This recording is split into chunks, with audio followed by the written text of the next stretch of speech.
Yesterday we were discussing about Docker files, how to write Docker files, what are the instructions in a Docker files. So today we'll continue on Docker networks. Docker networks.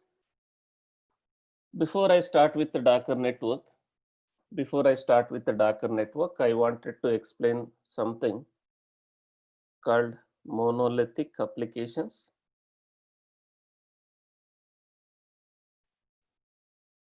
Or architecture.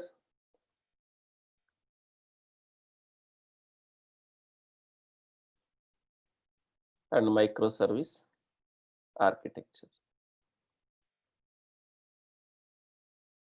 Microservice applications, microservices application or architecture. So this is nothing to do with our DevOps. But it's a development methodology, development approach, development architecture, development team, dev team can develop the applications in a monolithic architecture or microservice architecture. So here, nowadays people are developing microservices or applications, microservice architecture, microservice applications. So first of all, we'll understand what is monolithic and what is monolithic application. What is the drawbacks of monolithic application? And what is microservice, we'll understand. If someone has any idea already what is monolithic, please give your answers in a chat box at like 1 or 2 points. What is monolithic? What is the problem with monolithic?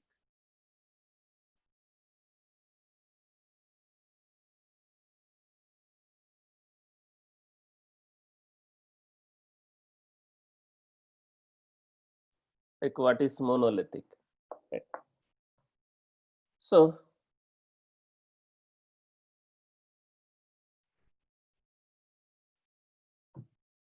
in monolithic,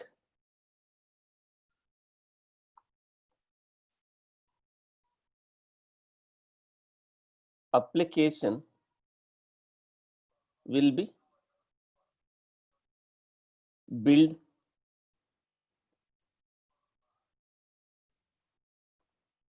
and deployed and maintained as a single entity. As a single entity. As a single entity. Single code base. Single code base. The entire application may have a multiple features, multiple services. Basically, what are we doing with when we are developing application? What we are offering basically? If you take any application, right, we are offering some services. If you are developing some application, basically we are offering some services, right? So in case of monolithic architecture, you may offer a lot of services, lot of features as part of that project. If you take Flipkart has a lot of services, right? Flipkart has login, registration. I can place the orders. I can, add a products to my cart, right? If I take this application, Flipkart, right, it has a lot of features. Like if I am taking an example of Flipkart has a lot of features, like lot of modules, login, registration, add to cart or checkout,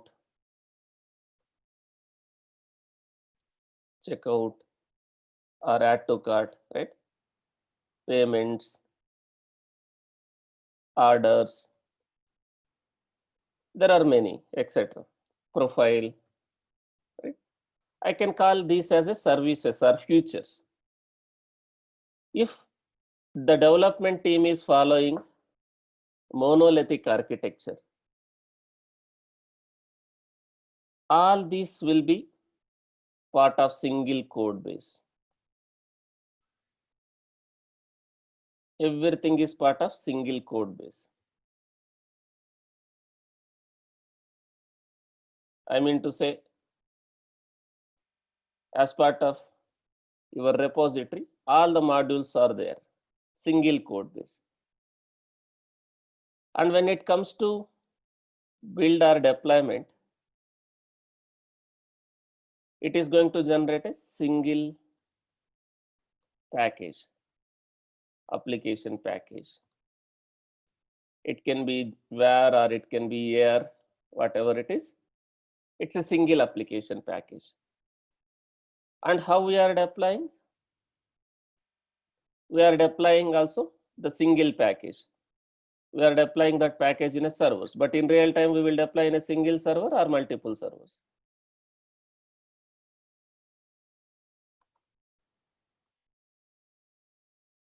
Deploy this package in application servers.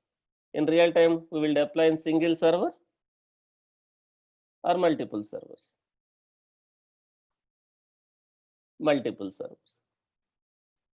Why we have to deploy in multiple servers?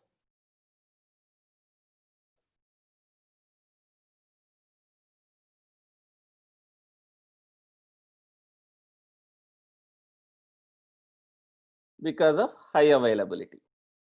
High availability and load balancing, basically. I have to support multiple customers, multiple clients. If I deploy that application in a single server, what will happen? All the load will go to that server. The server will have a high CPU utilization, memory utilization. It can cause the issues, performance issues. Your application can be very slow. If that server goes down, you have only single server, single point of failure. Single point of failure. So that you cannot access the application. Customers cannot access the application, right? So we will deploy in multiple application servers, and there will be a load balancer to balance the load between those application servers. Sir, it looks pretty simple. What is the challenges, or what are the drawbacks here we have? Why people started following microservice architecture now? Single code base. I'm generating a single package. That package I'm deploying in a multiple servers. It looks pretty simple, but what are the drawbacks with this architecture?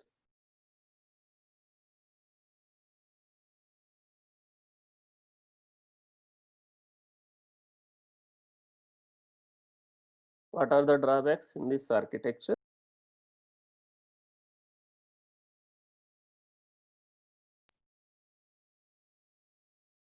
The drawback is basically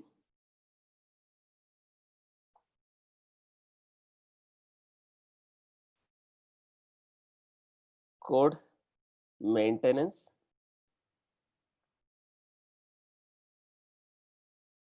especially scaling.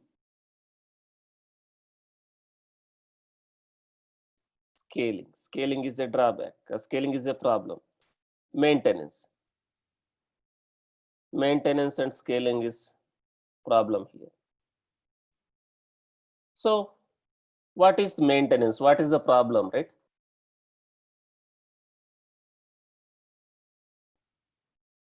Whenever I want to modify some change, I want to modify something, I want to update, I want to add some features in the registration.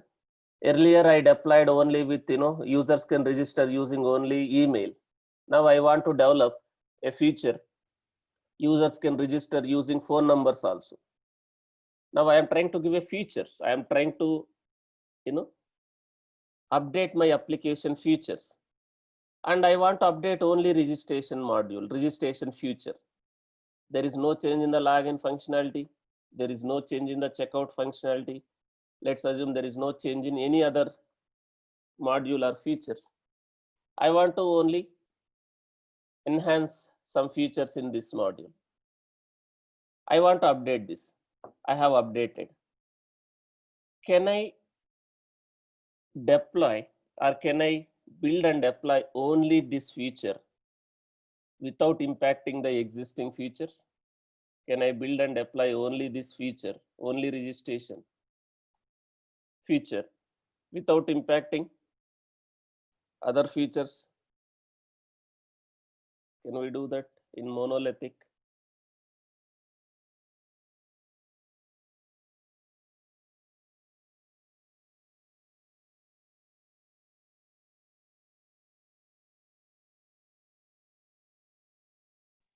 We cannot do that because it's part of single code base. You modified this code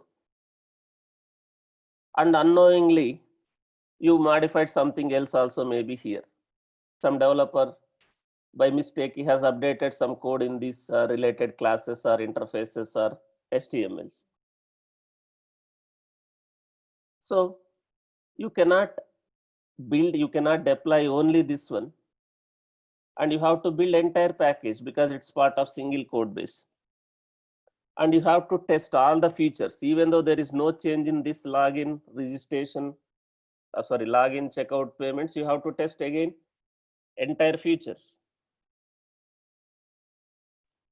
Then you can deploy. Are you deploying only this one or entire package, entire features? Again, you are redeploying.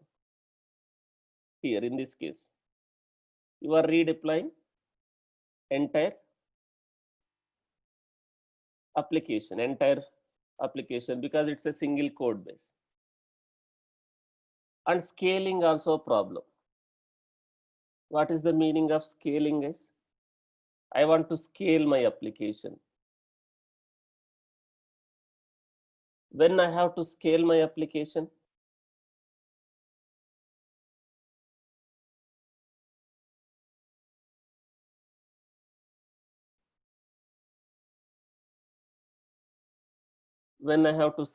application, what is scaling?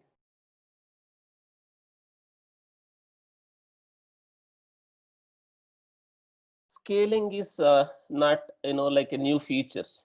It is not like a new feature. That is not scaling. Basically, whenever there are more requests or more users, number of users are increased for your application.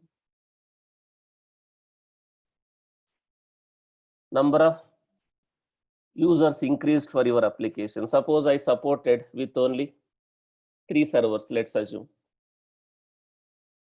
3 servers, 3 application servers I initially supported. And let's assume there is a big billion day. Okay. So obviously we'll expect more users, and I will not able to support only with these servers. I have to scale my servers. I need to increase my infrastructure resources. I need to add some additional computing power or additional memory, or I may need to have some additional servers where also I need to deploy my application. And also, right, you have to scale. And again, what is the problem with scaling here, right? Does all the features will have a load always? If you take this application, let's take Flipkart application. Does all the features will have a load always?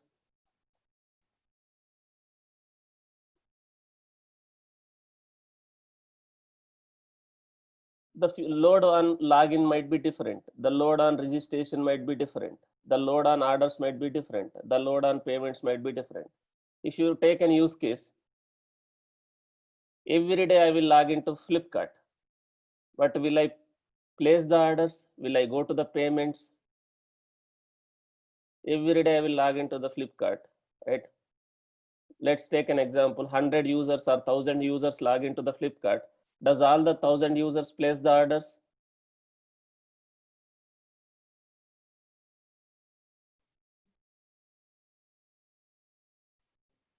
They will not place the orders. They will just log in and browse something. If they are interested, then only they will go for orders. Then only they will go for a payments.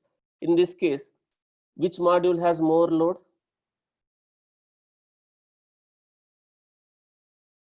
which module has a more load?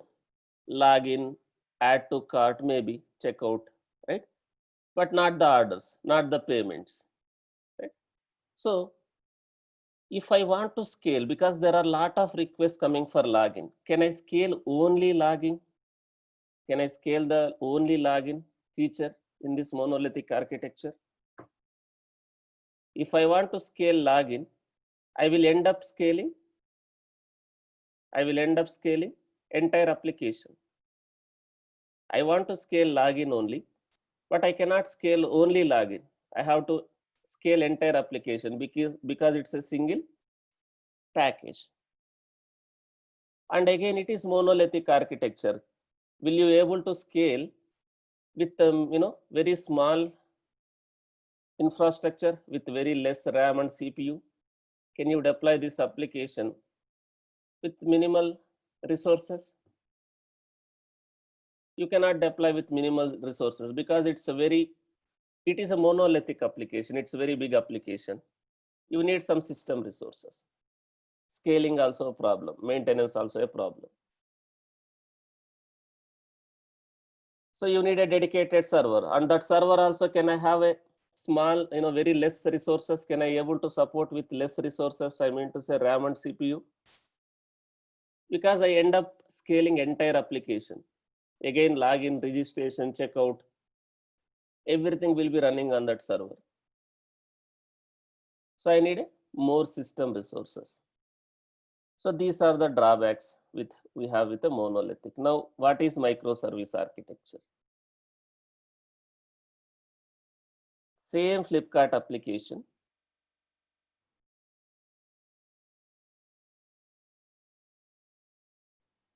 Microservices is nothing but a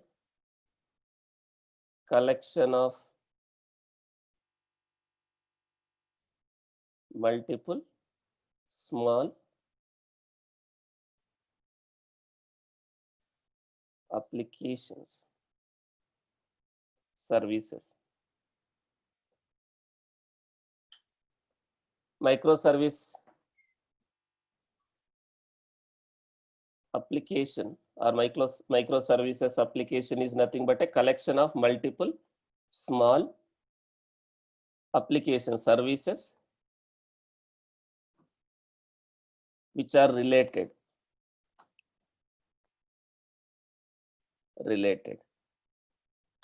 So if I take this Flipkart, as an example, same features, login, registration, checkout, payments, orders, profile,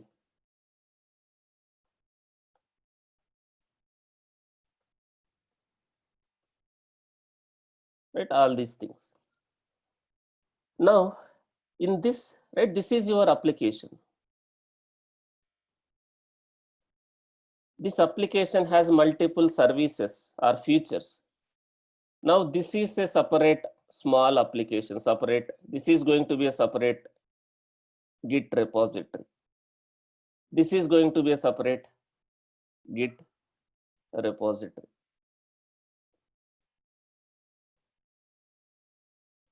This is going to be a separate Git repository. So each module is separate code base, basically a separate code base.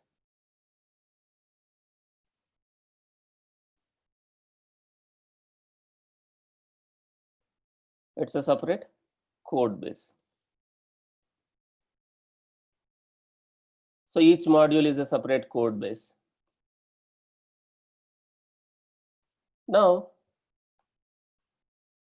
each module will generate a separate package. It will generate separate package, something like this. I'm just taking Java packages as an example.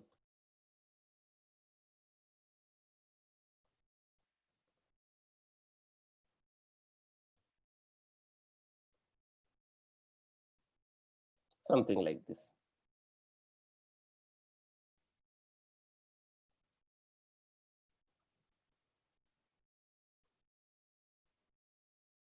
These are the drawbacks for, okay. So now we are doing this orders, something like this.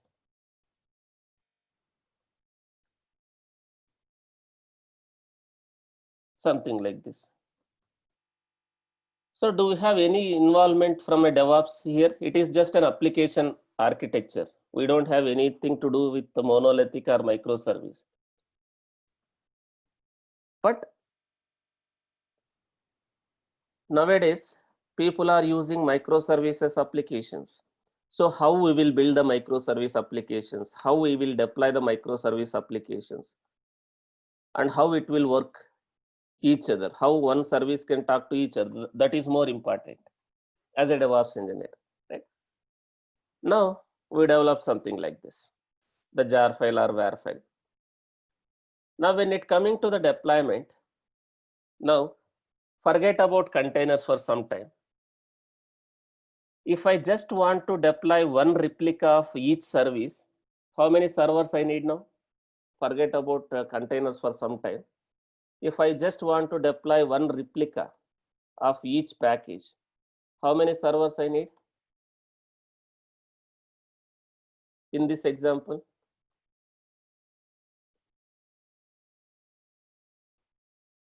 6 servers. You may have a question, sir, why can't I run all the 6 jar files in a single server on top of single JVM? Why we should not run? As I told before I start Docker, we discussed about physical machines, virtual machines, all those stuff. Why we should not run all the applications, all the modules in a single server directly? Why I need 6 servers? Why can't I run all these jar files, 6 jar files in the same server on top of JVM? If that Java is impacted, if that Java JDK is impacted, if the Java process has some issue, what will happen? If one application is impacting the Java process, what about others? The whole system fails. The other applications also will be impacted. Now, I have to deploy, I have to isolate. I have to isolate from each other. So if this is infected with something, I don't want to infect these guys. I have to isolate. So now, this is microservice, very small application. Do I need an entire server to host this one? Can I go with servers? Do I need an entire server to host this application?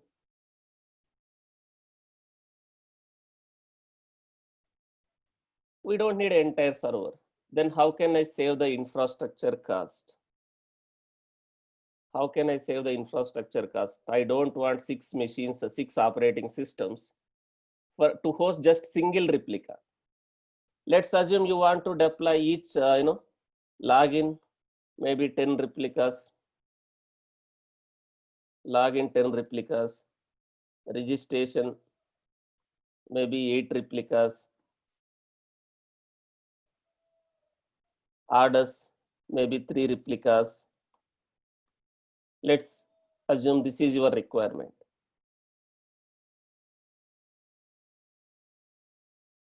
Orders 3 replicas, profile maybe 5 replicas, something like this, based on the load on that module, right? And you have a checkout, right? Checkout, you want to have maybe 8 replicas, something like this. Now, how many servers you need? 10, 8, 3, 5, almost 40 to 50 servers. So 40 to 50 servers, whether it is a on-premise data center or whether it is a cloud, forget about it. You need a more systems. What about infrastructure cost, operating system cost? But do I need an entire server again to host this small application, microservice, very small?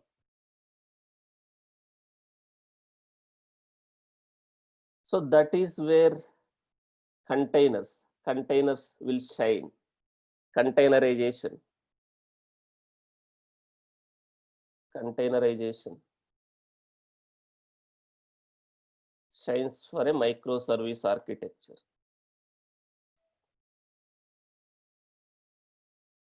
Is it mandatory to go with the containerization, guys? It is not mandatory. If you are following microservice, which doesn't mean you need to follow containers, but containers will work well with microservice architecture. Container shines for a microservice architecture. So instead of deploying this one in a server directly, you are going to create a containers. You are going to run these applications on a containers. If you don't have a containers, what is the problem?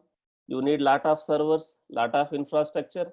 And again, without configuring that infrastructure, without installing the required softwares, can we deploy that?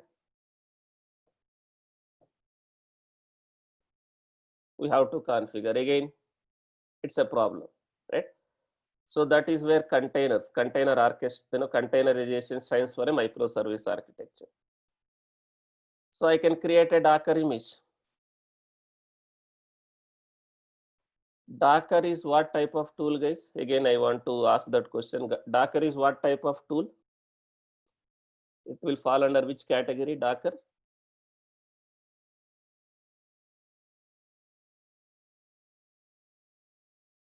Docker is what type of tool?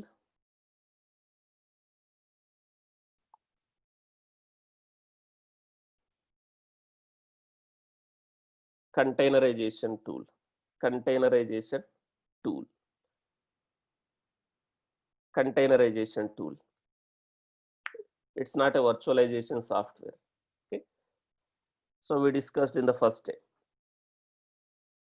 Docker is containerization tool. It's not a container orchestration tool, guys. I will come to that. What is container orchestration later? So Docker, we have something like CoreOS, Rocket, or RKT. These are the containerization tools. I can containerize my application using this. I can containerize my application using this. I can container my application using this. But out of this, widely and popular containerization tool is Docker. 95% of the projects, if they are using containerization, they are using Docker. It's widely used, popular containerization tool. So for each application, what I can do?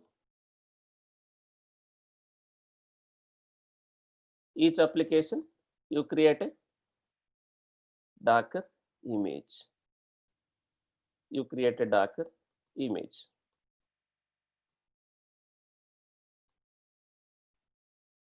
What this image will have, guys?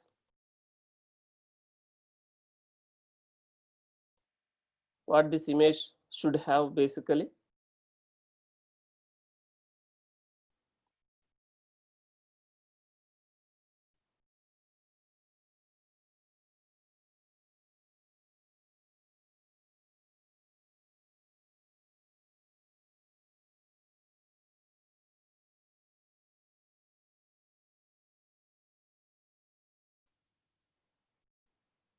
Docker image, application and its required software. So as part of your GitHub, you will have a source code and you will have your all the Java classes, whatever it is, and also the Docker file. Each repo, for each application, you have a source code, you have a Docker file. Something like this. Something like this. Now, I created a Docker image. Now, out of this, I can create a container. If I go with containers, do I need these many servers? Do I need these many servers? I don't need. I can manage with normal 2 or 3 Docker servers also. I don't need these many servers. I can manage with just 3 or 4 Docker servers. I can have a 3 or 4 Docker servers. I can have these many replicas, these many containers. I can have a 10 containers for login, 8 containers for registration. I can have 3 containers for orders. I can have 5 containers for profile. With the 3-4 Docker servers, I can manage. Right? We are going to create it as a container. We are going to create it as a container. Now, maintenance. What about maintenance? Right? Is it easy or difficult in this architecture?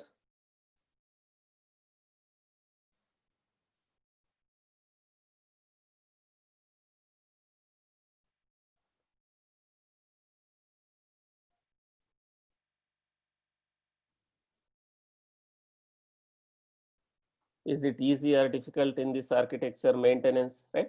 It is easy. Don't relate microservice architecture with containers. Basically, microservices can be deployed without containers also. But microservice, this containerization will stands for a microservice architecture. It will go well with each other. They are completely two different things. Microservice architecture is completely different and containerization is completely different concept, but they will go well with each other. So now, maintenance. Suppose there is a change in the registration feature. There is a change in the registration feature. Do I need to touch this component? Do I need to build? Do I need to deploy this component? If there is change in this registration, do I need to compile? Do I need to create again? Do I need to deploy again? All other features? I no need to do that. I no need to do that. They are loosely coupled. Whereas here in in monolithic architecture, these are tightly coupled. These are tightly coupled here. Now, I can modify the registration code without impacting the other modules, other features, without bringing my entire system down. I can apply only registration. I no need to bring down all my whole system. I no need to bring down my whole system. I can only impact this registration. If I am doing this, what about existing users? Will they have any impact? I am building this one, I am deploying this one, this containers or basically this module. Does have existing users has any impact? They can still log in, they can still place the orders, they can still go to the payments and all. But who will be impacted?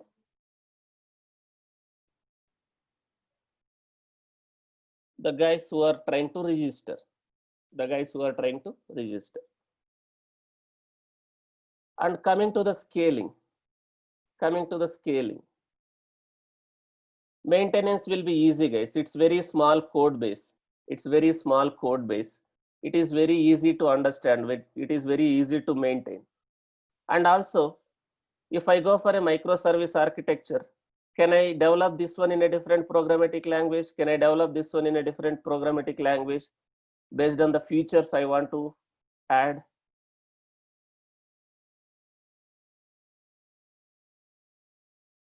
Because I'm trying to implement orders feature. There is some programmatic language which gives lot of features which is required for this application. Can I implement in a different programmatic languages based on the people availability, based on the skills I have in my team? We can do that. But here we have to stick to only one programmatic language. Maintenance also will be easy here. Coming to the scaling, there is a lot of load on the orders now, let's assume, or login. There are a lot of load on the login. Do I need to scale entire application, or can I scale only this feature?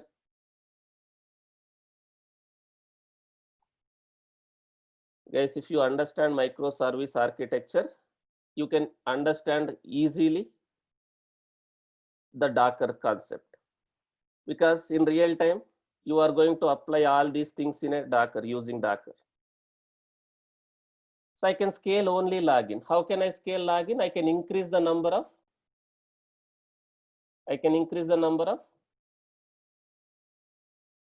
containers. I can increase the number of containers for login. Sir, positives is fine. What about drawbacks, or what about the challenges? It is not about drawback. What about the challenges? What are the challenges we have with this architecture? What are the challenges? You think you see any challenge here? Forget about containers for some time. Forget about containers for some time. What are the challenges with you have microservice architecture? What are the challenges? Build and deployment. And second one is communication. Communication between what? Services. Communication between services. Communication between your services.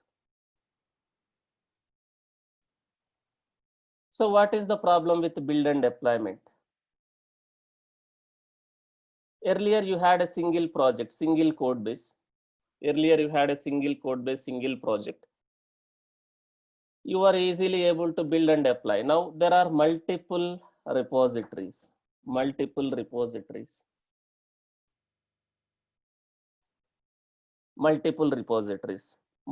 projects you have to build. So that is where your CI/CD comes into picture. You have a CI/CD tool to build and deploy. Build and deploy. And what is the problem? As I told, infrastructure cost. Infrastructure cost.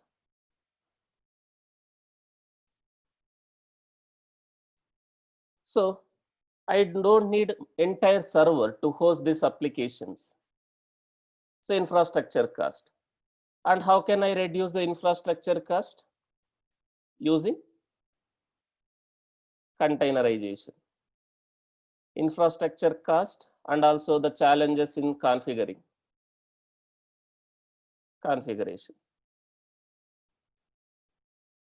Challenges in the configuration. So what is configuration here? You have a server. Can you deploy the application without configuring that server? You need to configure that server. So how can I overcome with this challenge? You have a lot of challenges to implement microservice architecture, to support microservice architecture. So how can you overcome? Using containerization. So I can manage with containerization platforms like Docker. It is reducing the infrastructure cost, and it is simplifying the process of configuring the required environment to host my application. So I can create my application. I can run my applications as a containers. So that with minimal servers, right? I don't need 100 servers or 200 servers to support this microservice. And I don't want those many servers too. With minimal servers, with minimal infrastructure, I can run these applications as a container. So one application is isolated from another in a container. And also it is reducing the challenges in configuration. I no need to configure because the Docker package itself has everything, required software, required application package, right? We already discussed in the initial what is Docker file, what is Docker image. We discussed what is Docker file, keywords, right? We already know all these concepts. Containerization. Using containerization, you can do that. And most importantly, communication between microservices. Communication between microservices, right? How can we overcome this one? First, what is communication? Because in a microservice architecture, at the end of the day, I have to run all these applications. At the end of the day, I have to run all these applications. The login application has to interact with some other, some other application, maybe database. Login application has to be interacted with the database. I can run database also as a container. This login has to communicate with maybe checkout. Checkout has to communicate with maybe payments. Payment has to communicate with orders. So the communication, basically how it will communicate, basically any application or any service, how it will communicate based on what? It will communicate, guys.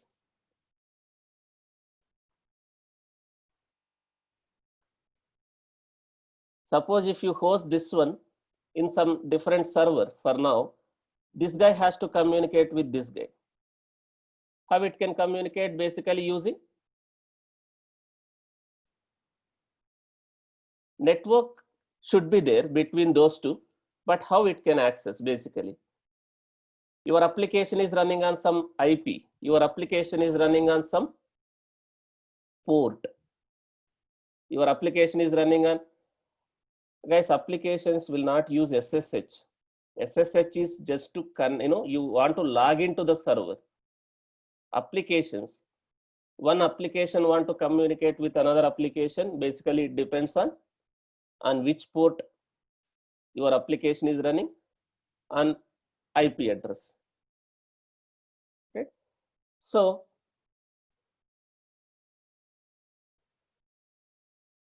will I able to manage the communication with this using IP address and ports? Because IPs will be coming randomly, and whenever I scale, right? Whenever I scale, I will get a new IP address, right? Do I need to modify each time? Do I need to modify the code to update those IP address if there is a change in my IP? Is it a right way of doing? No, right? So that is where Docker, here also Docker will help us. Docker also has a concept called Docker networks. What is Docker network? We can create a network in a Docker for your containers. You can create a network in a Docker for your containers. So one container can communicate with another container or set of containers.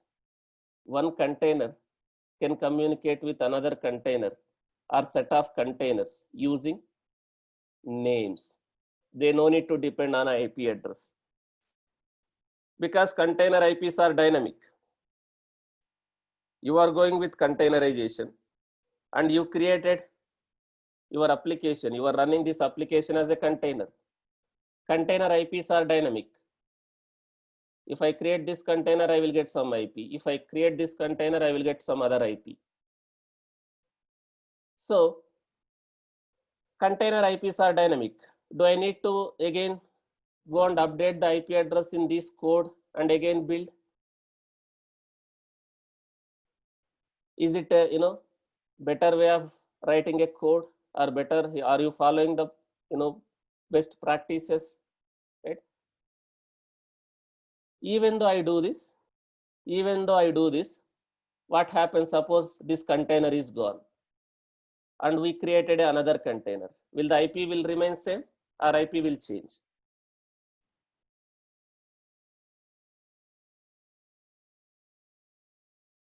IP will change. If the IP is changed, again, what about integration? Will this guy will able to talk to this guy? Because if you are referring the IP address and ports in this application, it will not work again, it will break. So that is where networks, Docker networks will help here. So you create all these containers in a same Docker network. You create all these containers in a same Docker network.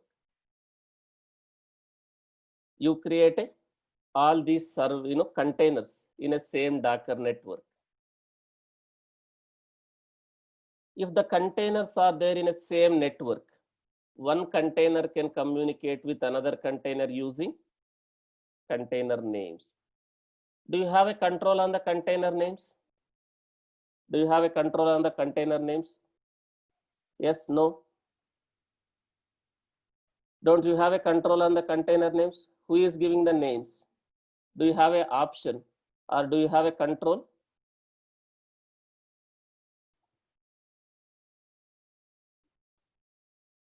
Right? Do you have a control? You have a control while creating a containers. You have a control on the net names, right? So you create a container with some name and you can pass that container name. The developer also no need to hard code the host name. Basically, container name is nothing but a host name. Container name is nothing but a host name here. And developer no need to hard code the container name also in the code. He can refer it as an environment variable in the code. He can refer it as an environment variable, that host name in the code. Can we pass environment variables at runtime for the container? If the developer is not hard coding and if the developer is referring as an environment variable within that code. So here developer also has some points here. So developer should not hard code the IP addresses or port numbers in the code. Because in a container terminology, container world, IPs are not static, IPs are dynamic.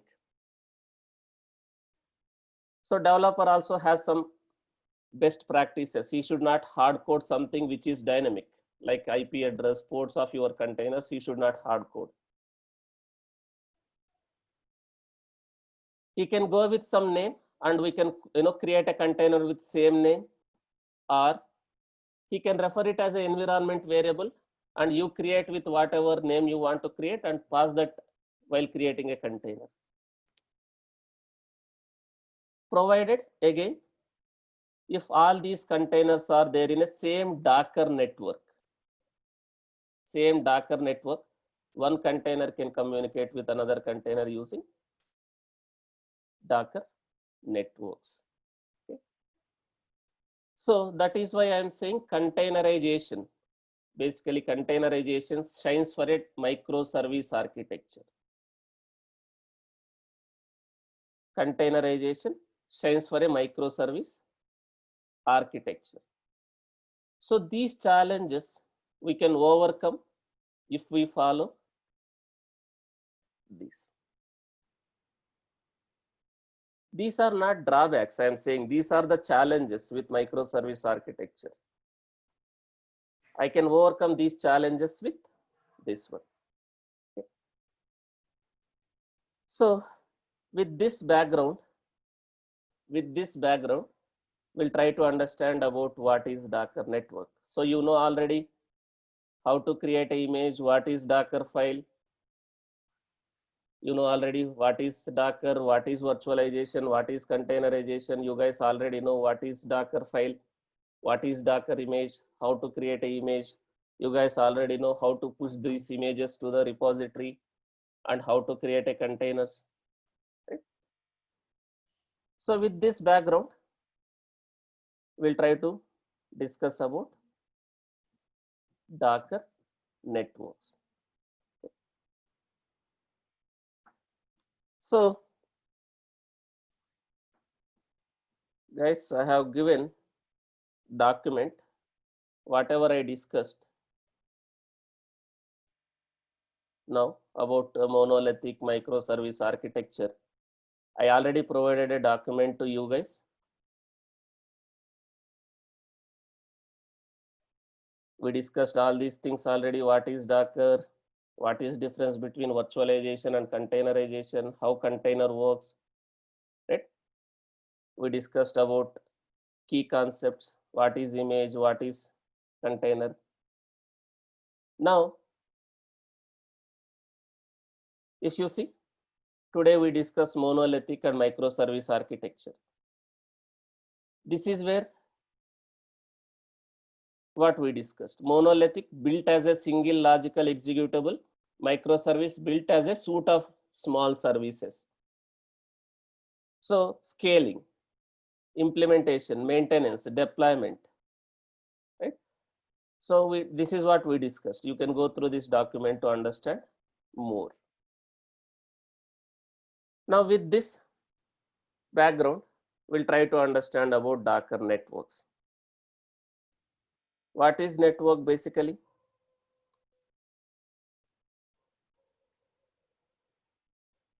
What is network basically?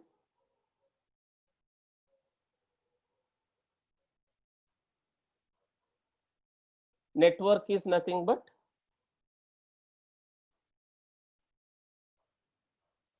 collection of servers or some containers connected with each other, right? So network is nothing but it's a connection between your servers or your containers. Now let's take a container terminology, right? If I have two different networks, if I have two different networks, the servers or the applications which are running in a network one, will it able to communicate with the network two? Right? It's not possible. The way you have a network in a servers, similarly, you have a networks.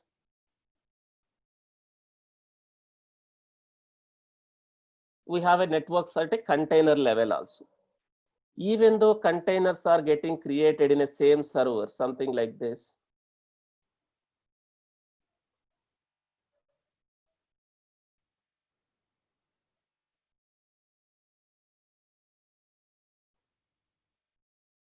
You have these servers. These are your servers. This can be a physical machine or this can be a virtual machine. On top of this,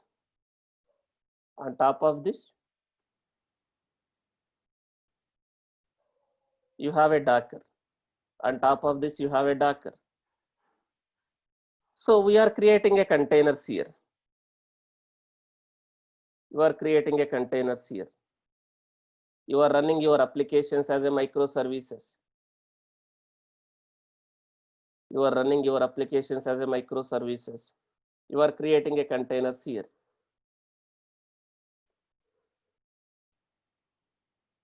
Suppose this container want to communicate with this guy. This container want to communicate with this guy. Even though all are running in a same Docker server, but still there is a network at container level, which doesn't mean all the containers can communicate with each other if they are running in a same server, right? I can create a networks, Docker networks, in such a way that if these two are running in same network, if these two are running in a same Docker network, if these two are running in the same Docker network,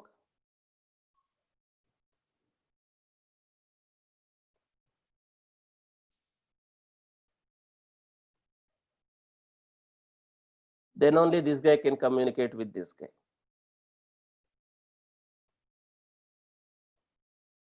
Suppose these two containers are running in a different Docker network. These two containers are running in a different Docker network.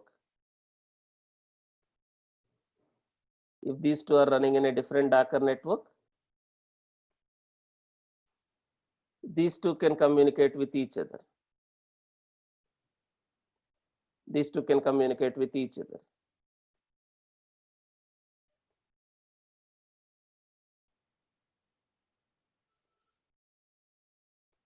Even though the containers are running in the same servers, right?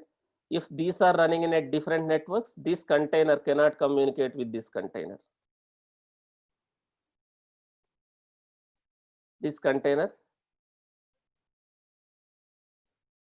cannot communicate with this container. It's not possible.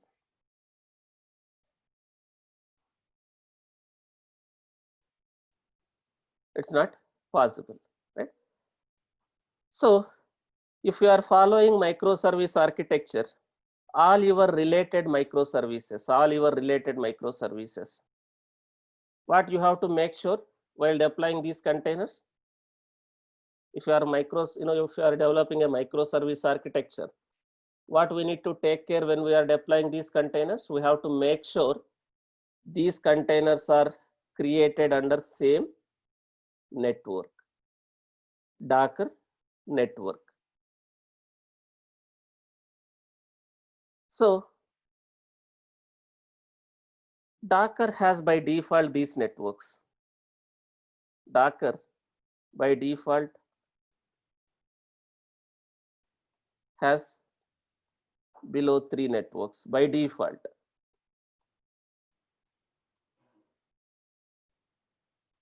One is bridge, another one is host, another one is none or null.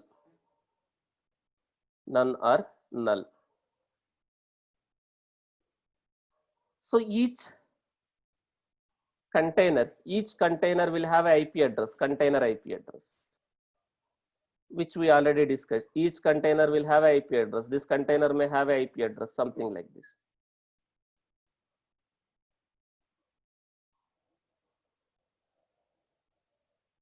Something like this. Each container may have its own IP address. And this is a different network. These containers may have a different range, basically. These containers will have a IP in a different range, network range.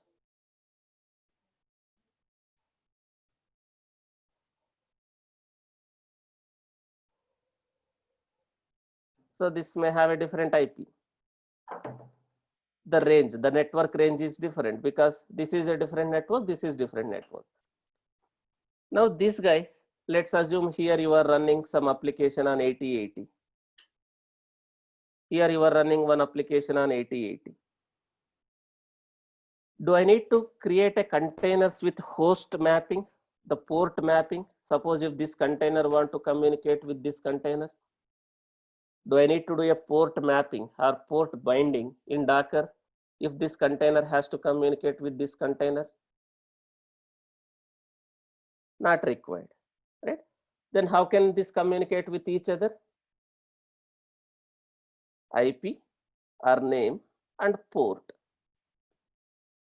What IP, what name here? Your container IP or your name, host name. Your container name is nothing but your host name here. Your container name is nothing but a host name here. But again, this can communicate with this if this is in a same network. If this is in a same network. So now, even though all are running in the same server, at a Docker layer at a Docker level, you have a network, you have a routing, everything. So now, by default, Docker has 3 networks, below networks: bridge, host, none. Sir, we are creating a containers and we have not given any network name. Under which network containers are getting created by default? We already created lot of containers. We already created lot of containers.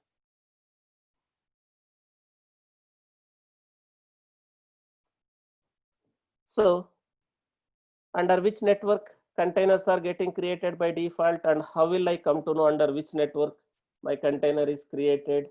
How can I know the IP address of the container? What command I can use to see more details about the container? We can use Docker inspect.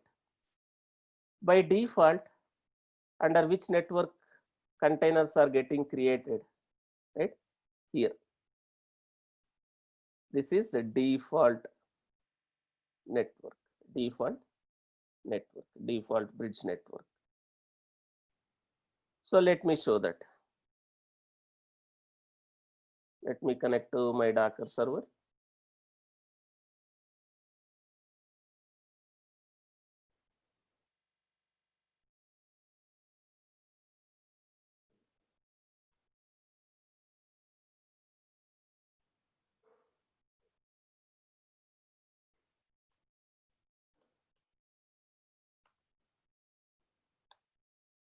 So let me connect to my Docker server.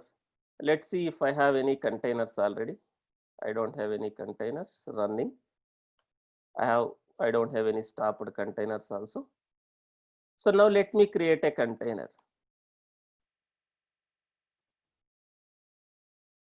Something like this.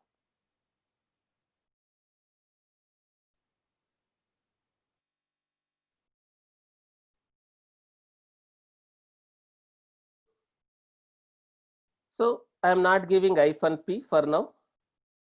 If I don't give -p, I will not be able to access using host IP and host port. That's it. If you want to access using host IP and host port, you can do that, something like this. If you want to give, you can give -p, port binding or port mapping, host port versus your container port. Now this Docker, what is the problem, guys? The repository name. So now it is pulling the image and it has created a container. Did I give any network name here? Did I give any network name here under which Docker network it has to be created? No. So by default, you have this network, Docker network ls. How many networks are there by default? When you install Docker, how many networks has been created for a Docker? Docker network ls. 3 networks: bridge, host, none or null. So now under which network this container is created? I have a container now.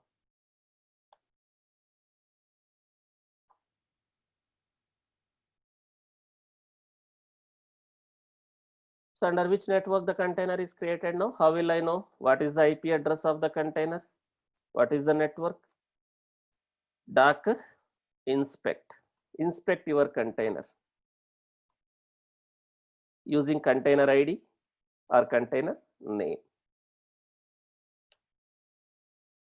Under which network the container is created and what is the IP address of your container?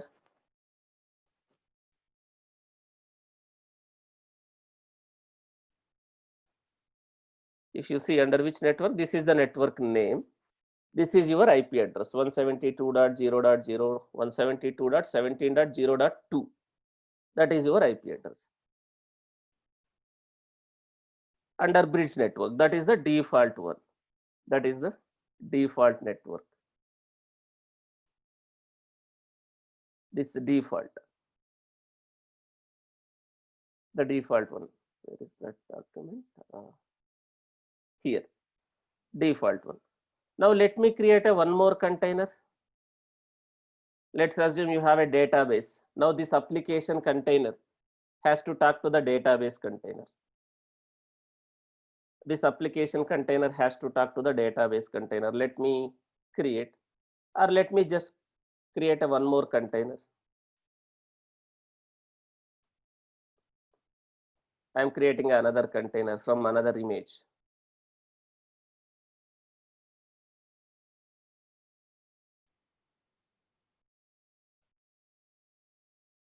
I am creating another container from another image. For this one also I have not defined the network. Again, this is also created under which network?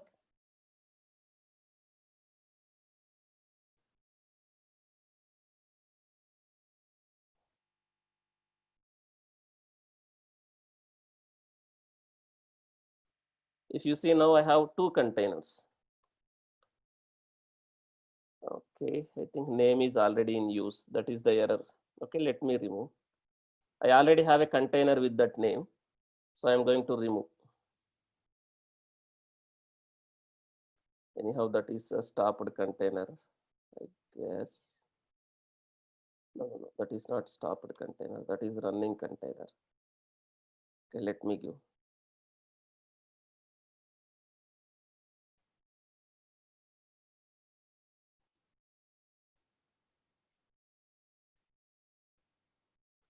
Some different name. Now I have two containers. Now this one also running in which network? Because I have not given a network name.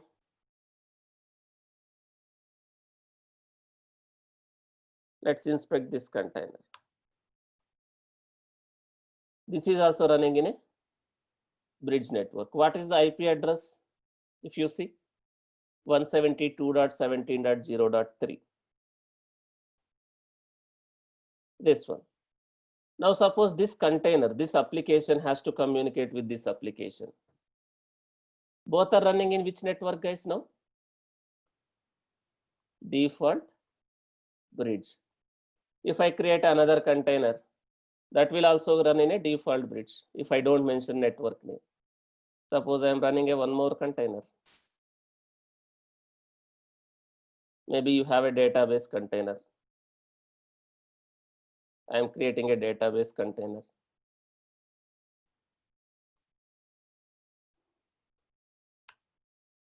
So Mongo is one database, document oriented database. So the database also, the database software also I am running as a container. Now this one also comes in which network, since I have not given a network name?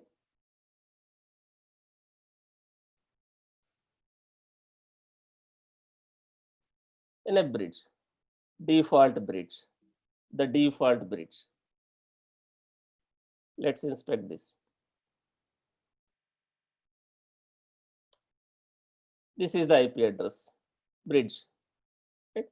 So I have a one more container in the same network. This is the IP address of that guy. This is database. Now, can they communicate with each other since all are in same network? This container can communicate with this guy. This container can communicate with this guy. Yes, they can communicate with each other. All are running in a default bridge network. But what is the default behavior of this bridge network? If required, I can create my own bridge network. If required, I can create my own bridge network. If required, I can create my own bridge network. If required, I can create my own bridge network.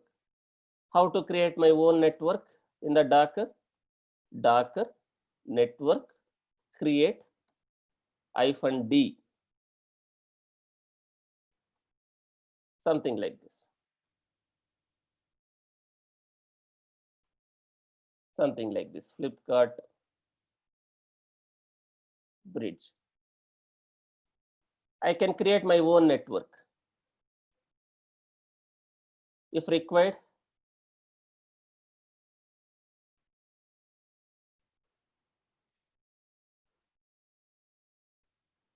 I can create my own network, something like this.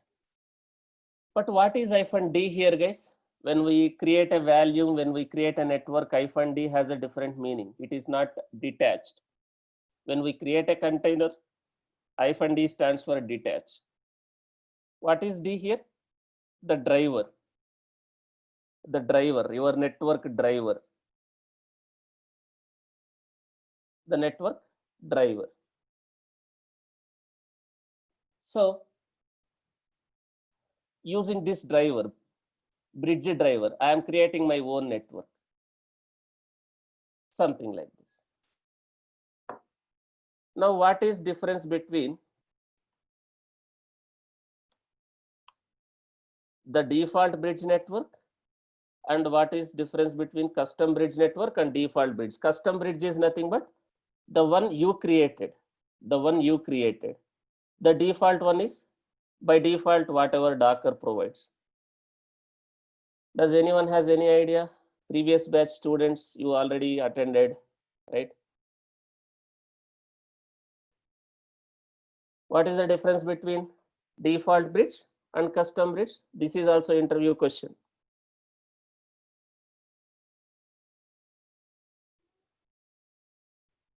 What is the difference between default bridge and custom bridge? I see some people from previous batches. Anusha is replying correct.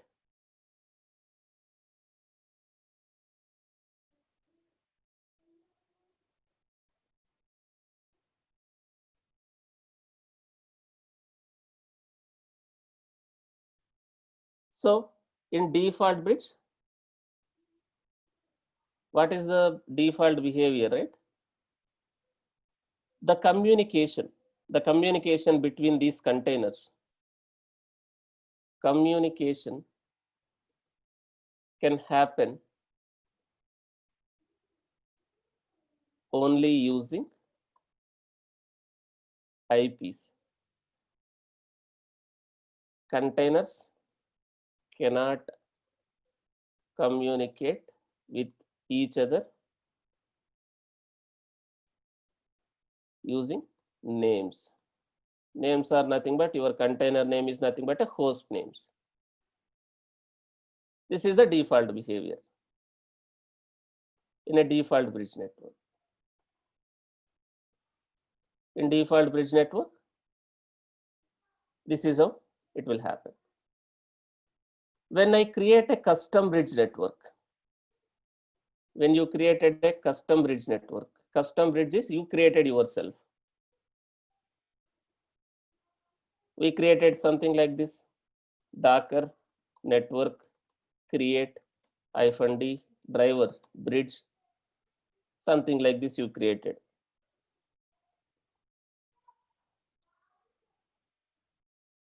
Something like this you created. Custom bridge. Now, if the containers are created in a custom bridge, what will happen? Communication can happen using IPs and also names.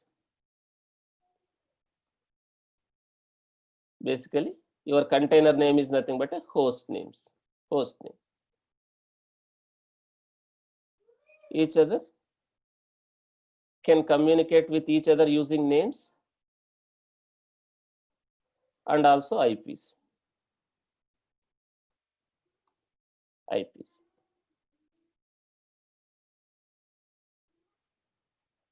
So, in container world, in container terminology, can we depend on the IP address?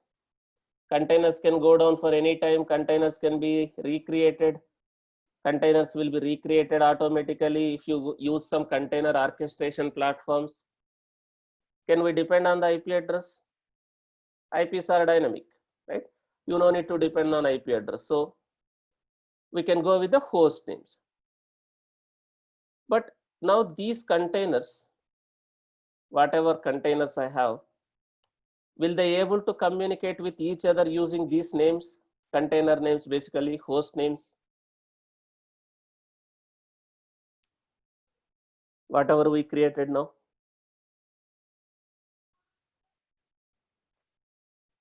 No. How can I prove that they cannot communicate with each other? How can I prove that they cannot communicate with each other using names, host names? I can go inside the container. I can go inside the container and I can ping the container using name. So let's go inside one of the container. I am going inside this. We know already how to go Docker exec -it container name bash or bin bash. Now let me go inside. Am I able to communicate with the name? Do you see what it is saying? From inside the container, I am trying to just ping whether it will it able to communicate or not. Is it able to communicate using name? Your container name, basically host name in a default bridge network. And let me ping using IP address, container IP. Is it able to communicate? Is it able to exchange the data? Do you see they're able to communicate using IP? Let me stop this. Let me ping the other one also. We have a one more container, right? It is also able to communicate with that guy. But container communication is not happening using names. Let me come out of the container. That is the default. That is the default bridge network behavior. Now I created a container. I created a container and I created a network. Now under this network, I want to create a containers. While creating a containers, I can mention the network name also. While creating a containers, I can mention the network name. Under which network container has to be created. If I create a containers in this custom bridge network, will it able to communicate with each other using names?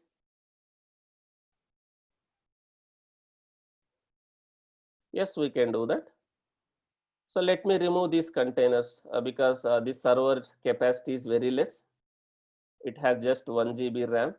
So if I create more containers, the server will not work. So I'm removing these containers. Now let me create a container in that network. What option we have to use? If you want to do port mapping, port binding, you can do that. Image name, from which image you want to create.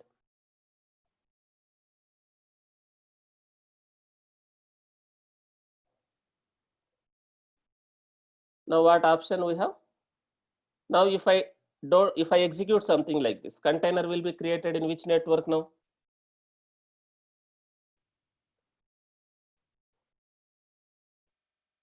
In a default bridge. Now while creating a container, I have an option, something like this, -network. What is my network name? Flipkart bridge, something like this I have given. -network, this network name, Flipkart bridge. This is my network name. You can give ABC also. Now container is created. Under which network container is created now?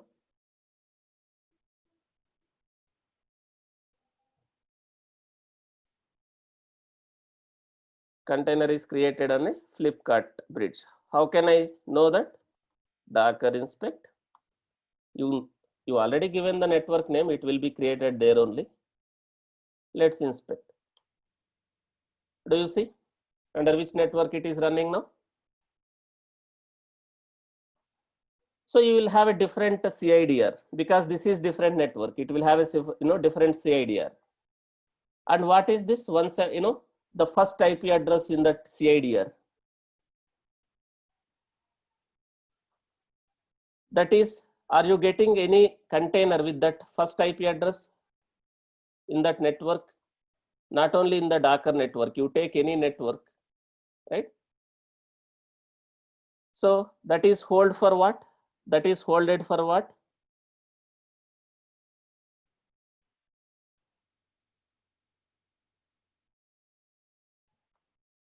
That is owned for gateway.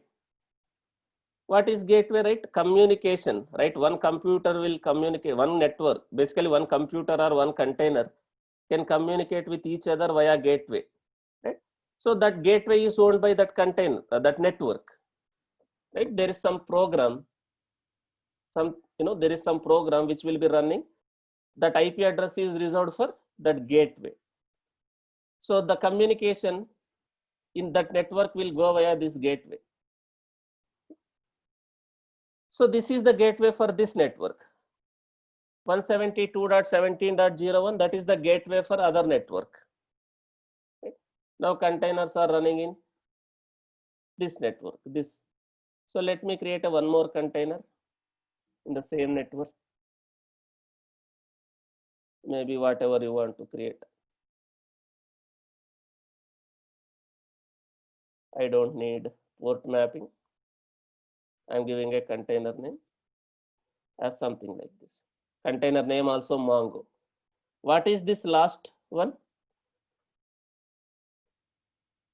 Mongo. This is container name. What is this? Image name. So let me create container.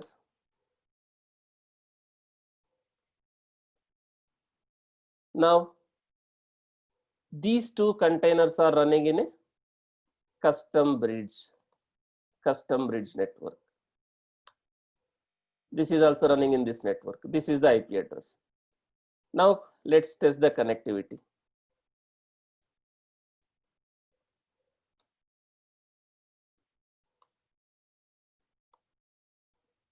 This is my container name. Is it able to identify the IP? Is it able to resolve the IP and it is able to communicate? Now, in a custom bridge network, if you say I'm trying to use host name, basically your container name. So you no need to depend on the IP address. In a custom bridge. Now let me create one more container in a default.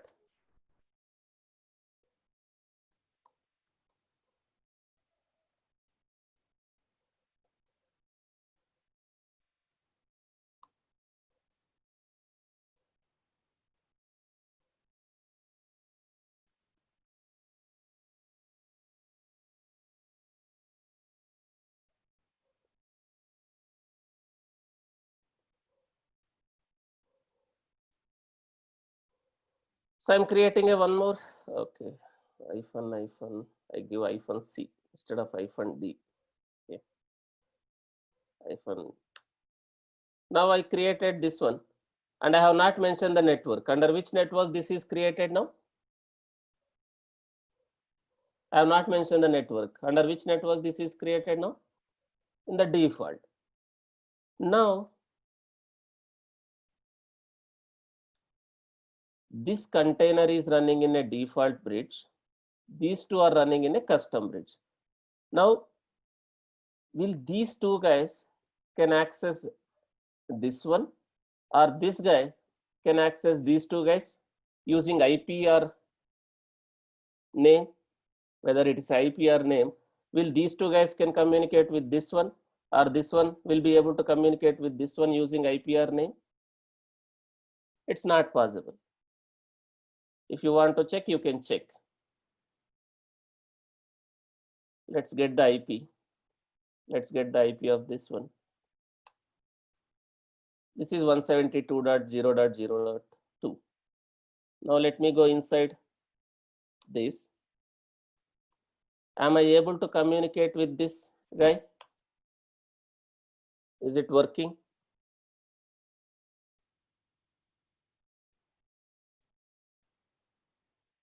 It's not working, right? Because that is in different network, this is in different network, vice versa. Case maybe this is we will not use, but is it possible to attach containers in two networks? Suppose, can I place this container in this network also? Is it possible to have container in two networks? We will not do. Yes, it's possible. Yes, it's possible. It's not via routing, guys. You are placing that container in that network also. You are attaching that container to that network also. You can do that, but most of the cases you will not do that unless until you have a requirement. If required, I can attach. If required, I can attach this one. Now it is only in bridge network, the default one. If required, I can attach this guy. I can connect this container to the other network also using this command, docker connect. Your container name or ID and your network name. What is my network? To which network I want to connect? Flipkart bridge. What it is doing, guys? Now what this command does? Docker connect, basically Docker network connect. It is not Docker connect, Docker network connect. What it does basically?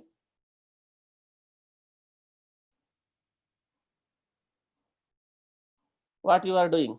Docker network connect. You are connecting something like this. So it's reverse. Docker network connect, your network name, then container name. Something like this, Maven web app.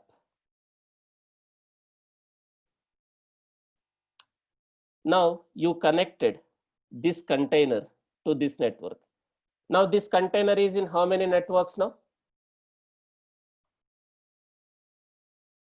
It will have two IP address. For each network, it will have a separate IP address. You inspect that container now. Now in how many networks that container is there now?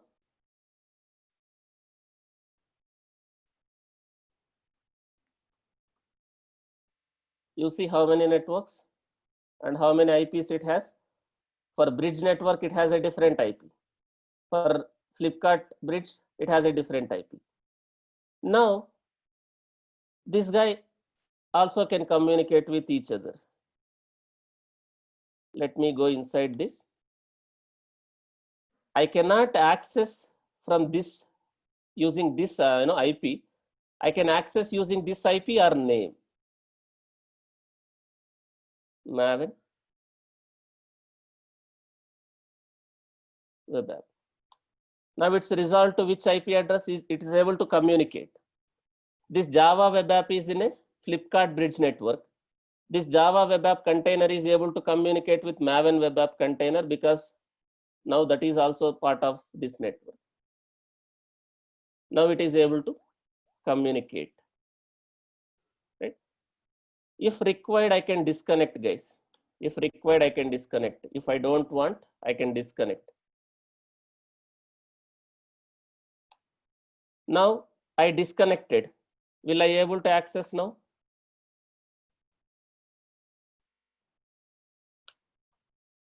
Again, we are getting unknown host. Unknown host. IP also you can use, but which IP you have to use? There are two IPs. It can access using that particular network IP only. You have two IP address, right? So you have to use only that specific network IP. You cannot use 172.17.0.2. You have to use that whatever IP you got for that network. This one. Okay. So this is about bridge and custom bridge. Interview question: what is the default network? Under which network containers will be created? What is difference between default bridge and custom bridge? Right? This you can link, but most of the times you will not link unless until you have a requirement. Okay? You can place containers in two networks also. You can place containers in two networks also. And what is host? What is none or null? The name itself is saying host. What is host, guys? Containers can be created directly on a host. What is host? Your server network, and a server network. If containers are created in host network, containers will not have a IP address, will not get IP address. If containers are created in a host network, containers will not have a IP address. Containers will not have a IP address. You can directly create a network on the host. Host is nothing but your server network. So containers will not get IP address. Then how can we access? Container will not have IP address. Container will be created, but it will not have IP address because that is created in your host network itself. You no need to do the port mapping. You no need to do the port mapping. You can directly access using your server IP, basically your host IP and container port. Host IP and container port. You no need to do the port mapping also. Let me demonstrate that one also. Let me remove all these containers.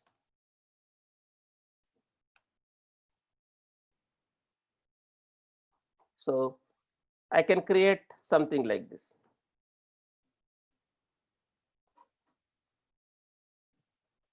-network, -network, host, Docker, hands-on, / something like this. I no need to do the port mapping. I am creating in a host network. Now container is running. Container doesn't have a IP address. It is running in a host network. You don't say IP address. Container is directly running on a host network. I can access using this host IP.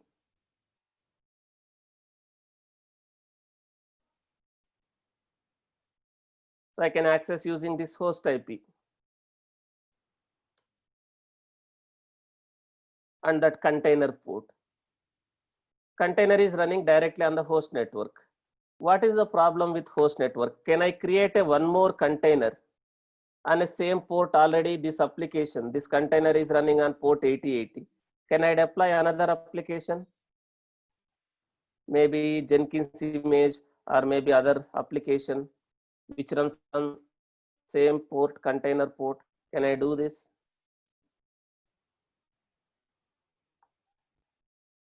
Can I do this?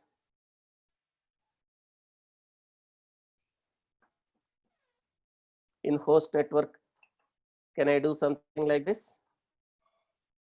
What is the problem? Because you are creating a container directly on a host network. So port 8080 is already used. So you execute, you see something like this. But does your container will come in a running state? After some time you see this will be down. Now why it is down? What is the problem? Why it is down? What is the problem? How can we check? Now how can I check why it is down? By executing Docker logs. I can come to know Docker logs, container ID or name basically. What is the problem here? What is this issue? Port binding issue, port problem, right? This is host network. We cannot create your own host network, guys. You cannot create your own host network the way we created bridge, right? You cannot create Docker network, create -d host. I cannot create like something like this. Always one host network is allowed. You cannot create your own host network. Similarly, you cannot create your host, you cannot create your own null network, null or none.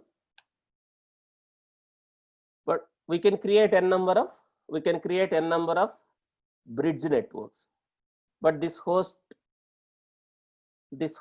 and none, only one instance of the network. Only one instance of the network. So if you want to see, right, you inspect the content, you inspect the network. You inspect this network, or maybe this network, or this network.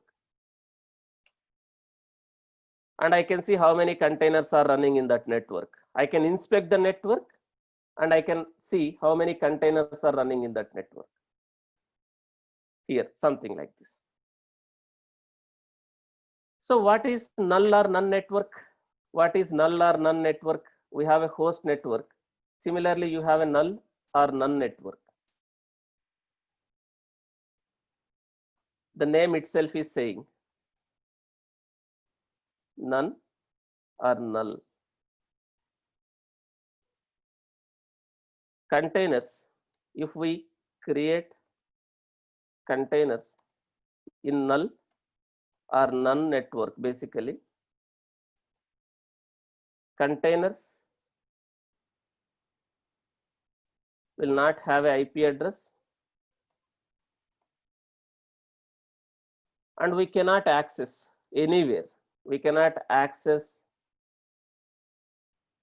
these containers from anywhere because there is no network for that container. So which one we will use in real time? Which one we will use? We have a bridge, we have a custom bridge, we have a default bridge, we have a custom bridge, we have a host, we have a none or null.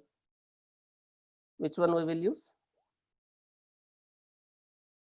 Bridge, there are two bridges, custom bridge and default bridge.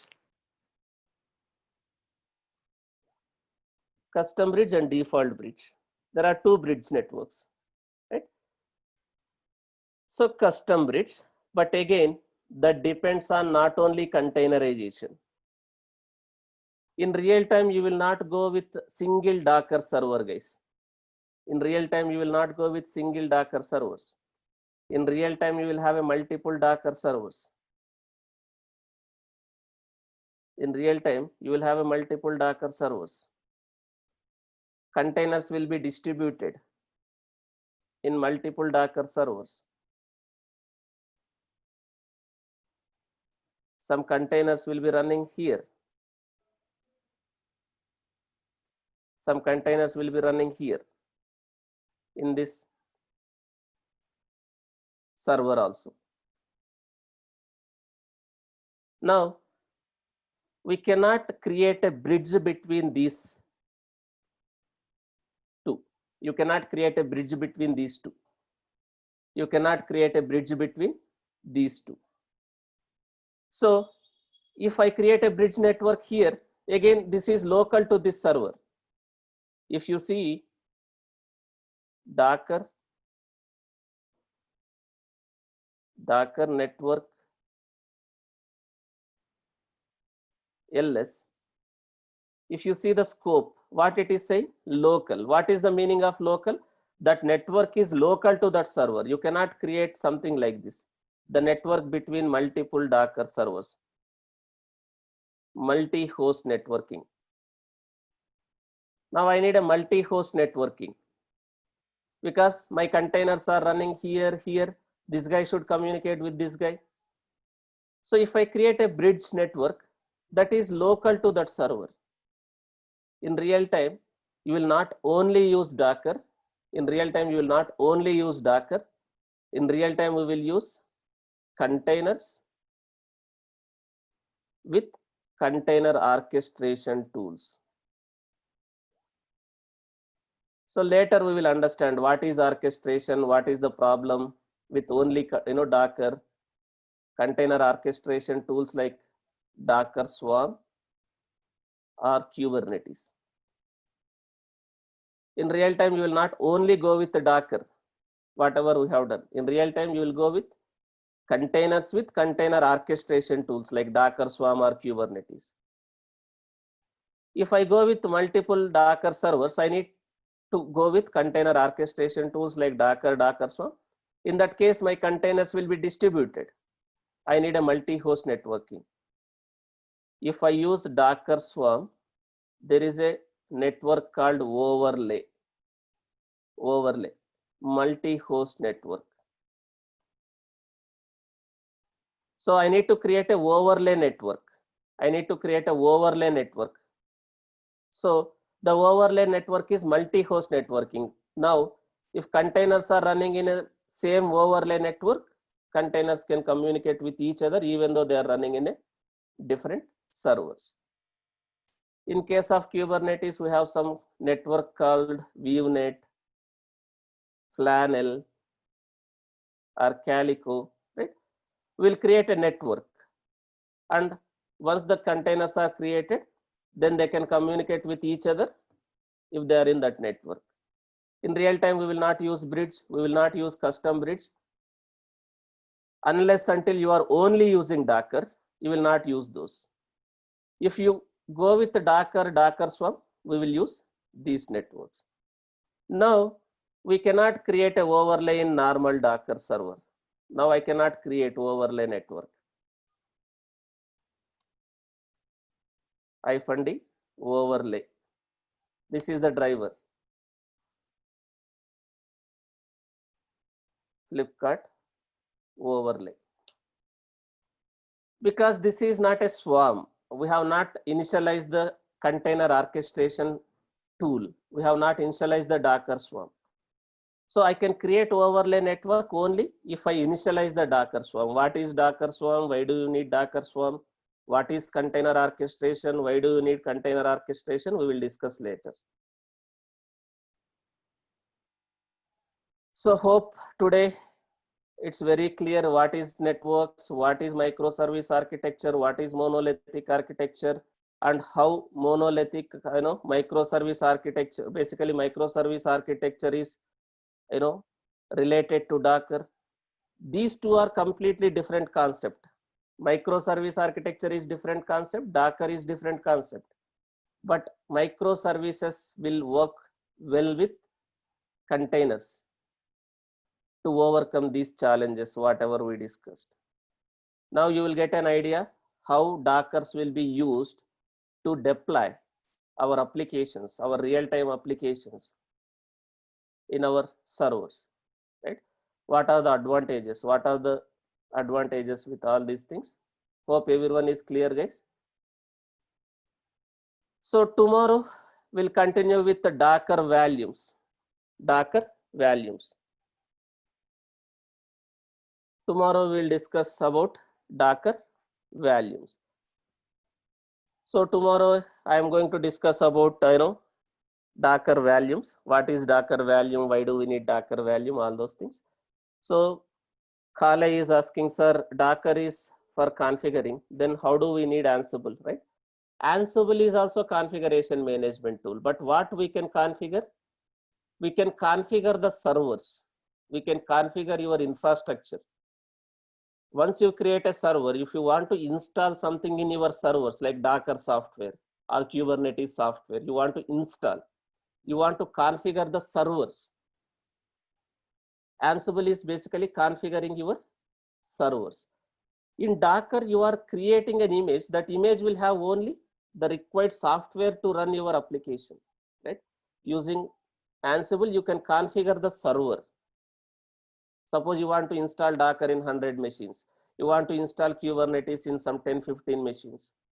Or you want to create users, Linux users or Linux groups in some servers, right? We can use Ansible. That we will discuss when we go for Ansible. So now, how can we make communication with the database, right? Database also can be created as a container. Database also can be created as a container. Developer will write the code. Developer will write the code because he has to connect to the database to insert some data, to retrieve some data. Developer will write the code, but we will create a container. So application also will be running as a container. Database also will be running as a container. They can communicate with each other if they are running in a same network, right? Tomorrow, anyhow, I am going to show that. Tomorrow we'll continue this. Okay. Hello. The link, basically, guys, be on mute. The link. Hello. I said be on mute. Wait for a second. So the link. What is the link here? They should be there in same network. Both the Docker container and both the database container and application container should be in same network. Developer will write a code to connect to the database. For application server, you need to pass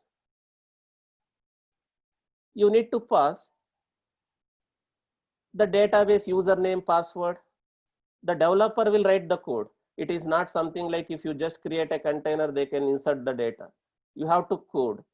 Developer will write the code, but developer is required to pass URL, database URL, username, password, right?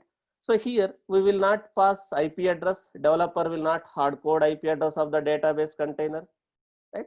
He can use the name, host name, basically your database container name in the code, or at runtime you can pass the database host name, the database username, the database password. So the Java code will connect to the database. So we are going to use that. Tomorrow I am going to show that. That's why I am saying tomorrow we will create a database container, right?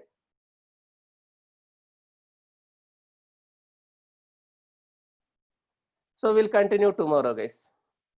Today topic is only networks. What is the difference between Kubernetes and Docker Swarm? When we go to the topic, we will discuss. It is not right time to talk all these things. Okay, when we go for the topic, we will discuss what is difference between Docker Swarm and Kubernetes, right? That we will continue tomorrow.